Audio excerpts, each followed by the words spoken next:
Hello, I'm Mike Bell. This interview is with Nick Fletcher, the MP for the Don Valley, who is also the chair of the All-Party Parliamentary Group on issues affecting men and boys. Good morning, Nick, and thank you for being the chair of the APPG on issues affecting men and boys, and welcome to this interview. Thank you very much. So, which issues affecting men and boys brought you to the membership of the APPG and now its chairmanship? Are there issues which come up in your constituency? Yeah, I'm from the north, and I think the north as a whole feels as though it's been left behind. And I've seen over the years the young men being left behind, especially since the end of the industrial opportunities that were available in the north, the decline of that industry. I think there's an awful lot of young men and now older men who definitely feel as though they have been left behind, and it's very, very difficult to see. Okay.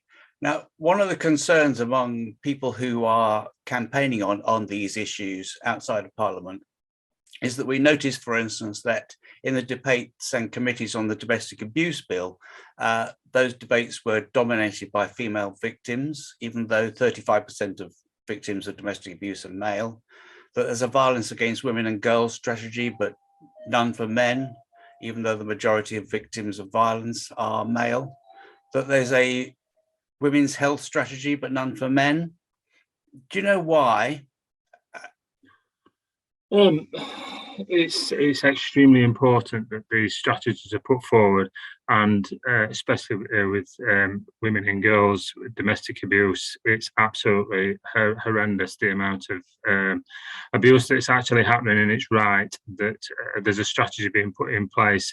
And likewise for the women's health strategy, there's definitely a problem there, and I'm extremely pleased that it is that a strategy is being put in place for that too.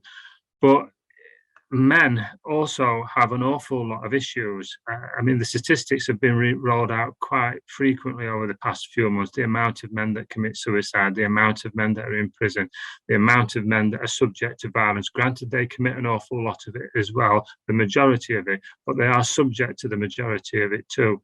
The amount of men that probably drink too much, and drugs issues. So there is an equal amount of issues that men face, that women face. And I do think if these strategies are successful, which I expect they will be, then we should definitely be looking at putting forward similar strategies for boys and men.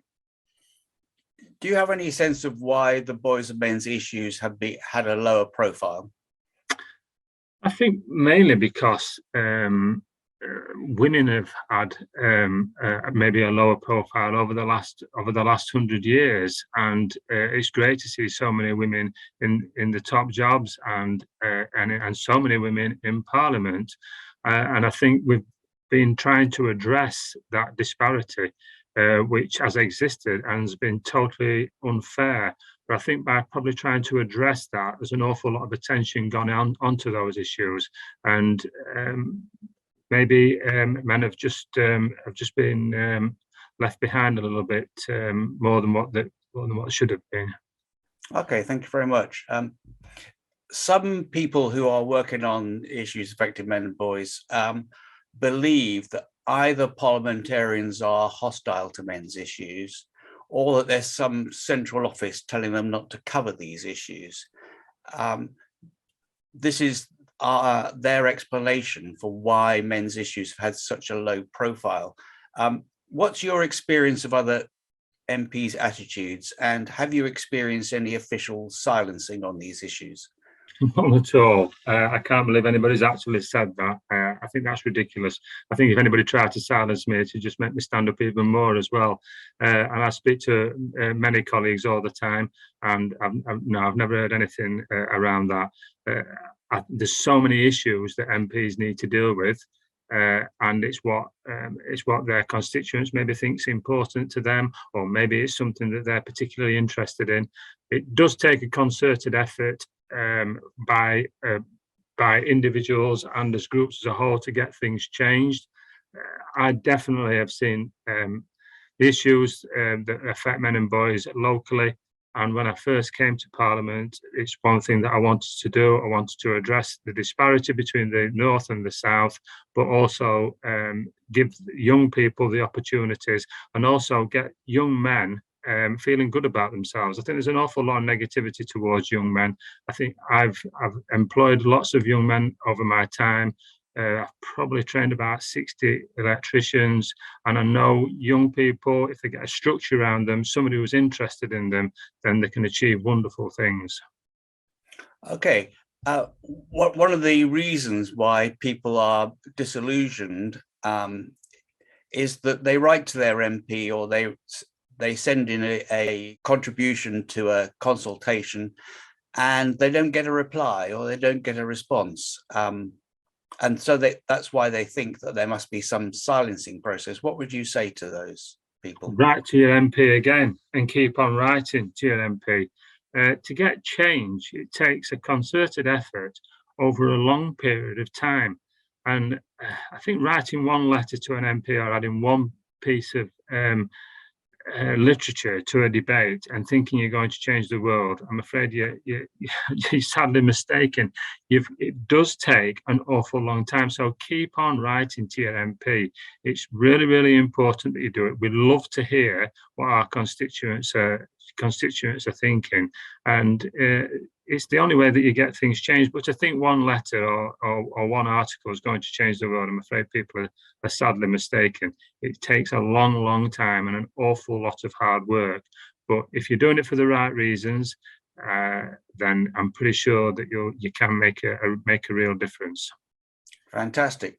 Now, in your speech to the International Men's Day debate, you did get quite a lot of hostile response, I think, on Twitter to one part of it.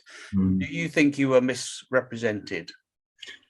Yeah, I mean, it was a pile-on, it was a Twitter, but and it was completely taken out of context. I do believe that we need as many positive role models in people's lives, and we need them for women, and we need them for men too. And unfortunately, I do think we're seeing a lack of those. We're seeing a lack of those in all walks of life, and I think everybody should do everything that they can to show what a good life can look like, and it will give something for our young people to aspire to. Mm-hmm. And do you think that role models alone are sufficient? No, I mean, I think role models are something to aspire to. I think you just cannot beat having good parents. I think, unfortunately, we do have an awful lot of broken families, and through lots of different reasons. And so if young boys have not got male mentors and young girls have not got female mentors, there can be something missing in their lives. And so I think mentors is what helps people achieve their aspiration. I think we need role models to say, look, this is what you can do. I think we need mentors to help young people actually get there. Thank you. Yeah. Are you optimistic about the future for issues affecting men and boys, perhaps through the APPG or by other means? Yeah, I think this APPG is a fantastic APPG. I think we can do an awful lot of good work. I think the last report, A Boy Today, was well received and made some excellent points.